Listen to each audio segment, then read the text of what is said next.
Hi everyone. তো শুয়েই ছিলাম, শরীরটা খুব একটা ভালো নেই, কিন্তু মানে গলার আওয়াজ শুনে বুঝতেই পারছো গলাটা পুরো বসে গেছে, তো ঠান্ডা লেগে গেছে। তো যাই হোক, খুব বোরিং ফিল করছিলাম, কিচ্ছু ভালো লাগছিল না, মানে কেমন একটা লাগছিল। তো ইনস্টাগ্রামে কিছু রিলস দেখছিলাম, তো দেখে মনে হলো যে অনেক দিন রিলস বানানো হয়নি, তো চলো হালকা পাতলা রেডি হব। তো কটা রিলস বানাবো, মাইন্ডটাও ঠিক হয়ে যাবে। তো চলো রেডি হই।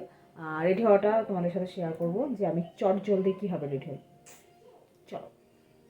তো ফেসে আমার ময়শ্চারাইজার লাগানোই ছিল, তবু আমি একটু লাগাবো কারণ আমার স্কিনটা ইদানিং প্রচণ্ড পরিমাণে ড্রাই হয়ে গেছে। তো যেহেতু মেকআপ করব, তো জাস্ট হালকা একটু ময়শ্চারাইজার লাগিয়ে নিই।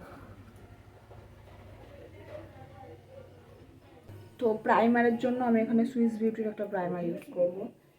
মানে নর্মালি আমি এটাই বেশি ইউজ করি, ওটাই আমার ভালো লাগে আদার্স কোনোর থেকে। আর স্কিনটা খুব মানে মেকআপটা খুব গ্লো দেয় এই ময়শ্চারাইজারটা।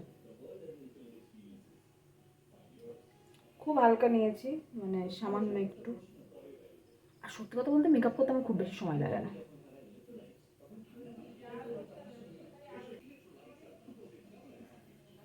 স্কিনটা কতটা গ্লো করছে দেখো। এই ফাউন্ডেশনটা ইউজ করব, এটা দেখে মনে হয় যেন খুব মানে মানে আমার থেকে লাইট বেশি, কিন্তু না, একদম না, একদম পারফেক্ট, খুব ভালোভাবে আমার স্কিনের সাথে এটা যায়। ব্যাস, মানে 2 ড্রপ মতো।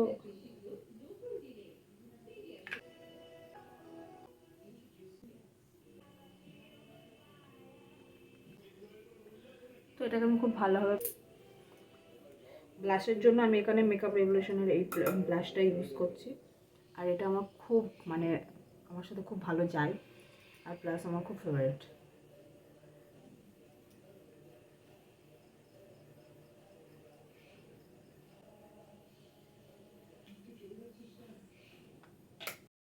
আচ্ছা, আইব্রোর জন্য আমি এখানে সুইস বিউটি এটা অ্যাপ্লাই করব, তো অফ ক্যামেরাতেই করছি।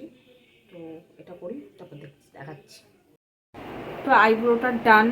চোখটা কী করবো বুঝতে পারছি না, খুব সিম্পলি রাখার ইচ্ছা আছে। কোনো রকম আইশ্যাডো ইউজ করবো না, শুধু এই ব্লাশটা দিয়েই হালকাভাবে।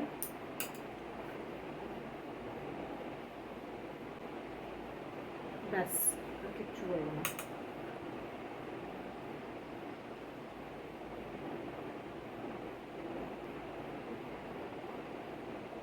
এগুলো টানা টানা করে লাইনার করবো।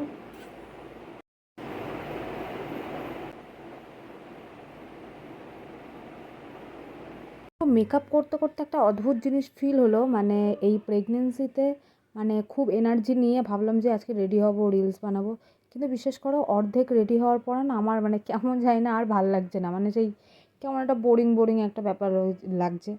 তো তবু কী করবো, অর্ধেক যেহেতু রেডি হয়েই গিয়েছি, আনলাম তো থাক, তো কটা রিলস বানিয়েই নিই। কিন্তু বিশ্বাস করো এই লাস্ট মোমেন্টে এসে না মানে একদমই আর ইচ্ছা করছিল না যে যে আমি আবার মেকআপটাকে কন্টিনিউ করি কিংবা ভিডিও করি। তো কী করা যাবে। তো এটাই হচ্ছে মানে প্রেগনেন্সি জার্নি, মানে কখন যে কেমন টাইপের মুড হবে তার কোনো ঠিক ঠিকানা নেই।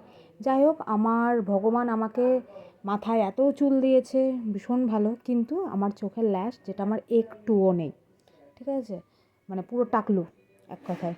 তার জন্য আমাকে একটু ফলস ল্যাশ না পরলে একদমই ভালো লাগে না, মানে আমার যেন মনে হয় যেন চোখ বুজা চোখ বুজা।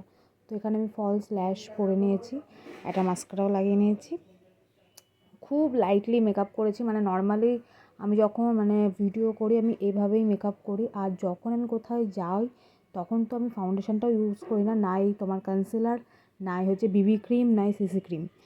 তো যাই হোক, আমার মেকআপ ডান, এবার আমি আউটফিট পরবো। আর আজকের জন্য আমি কিছুদিন আগে আমার অ্যানিভার্সারিতে আমি একটা চুড়িদার নিয়েছিলাম, সেটা আমি একদমই মানে একদিনও পরিনি। তো ভাবলাম যে আর যেহেতু আমার পুরোনো ওয়ার্ড্রপে যা ড্রেস আছে একটাও গায়ে হচ্ছে না, ওই জন্য আমি ভাবলাম যে এই ড্রেসটাই পরবো। এটা আমার ভীষণ পছন্দ হয়েছে, তো এটাই পরবো, কারণ এখন আমার গায়ে কোনো রকম জামাই হয় না। আর শাড়ি পরার ইচ্ছা তো একদমই করছিল না, প্রথমে ভেবেছিলাম শাড়ি পরেই ভিডিও করবো, কিন্তু তারপর ভাবলাম যে না, শাড়ি পরবো না। অনেক বকবক করে ফেলেছি, তো চলো ড্রেসটা পরে আসা যাক। তো ফাইনালি ড্রেসটা পরে চলে এসেছি, আর আমাকে কেমন লাগছে অবশ্যই কিন্তু কমেন্ট করে জানিও। আর এই চুড়িদারটা কিন্তু আমি মিশো থেকে নিয়েছি, তো এটা পরেও আমাকে কেমন লাগছে অবশ্যই কিন্তু আমাকে কমেন্ট করে জানিও। তো চলো, তাহলে আর কথা বেশি বাড়াবো না, আমি আমার পছন্দের মতো কটা রিলস বানাই, আর তোমাদের ভিডিওটা কেমন লাগতো আমাকে কিন্তু কমেন্ট করে জানিও। টাটা।